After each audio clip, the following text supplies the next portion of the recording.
نوزده سالگی ازدواج کردی؟ بله بله. خب خیلی غلط کردی. بله؟ بله و بلا.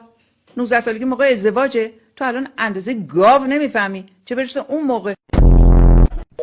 تندر هستم، نخست وزیر بالقوه ایران، بفرمایید. آقای تندر، درود بر شما، بفرمایید. خاک بر سر شما.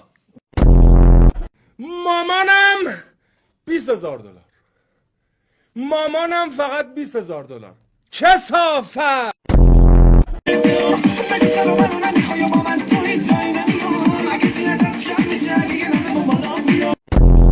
الو جانم بگو. میتونم صحبت کنم؟ زهرتو بزن. 3 ماه موندی بسی که دبی، درسته؟ چرا آخه؟ خب برای اینکه خیلی خونگرم بودن، خیلی کمک میکردن. مادر من سفارش کرده اگه براتون ممکنه یه گرم تریاک با چند تا تار موی یه زن بدکاره و مدفوع بچه حرومزاده و اسفند و پوست پیاز حتما امشب واسه خودتون دود کنین. این باد میدون آزادی. 1000 دلار.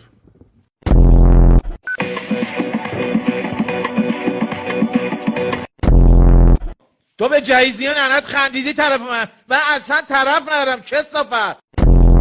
پرسیدن که فرزندی دارم چند ماهه، چطور او رو در مسیر خوشبختی قرار بدم. ببین عزیزم، روزی چند بار با عشق میندازیش بالا، میگویی که پسر من ماشالله خوشبخت میشه ایشالله.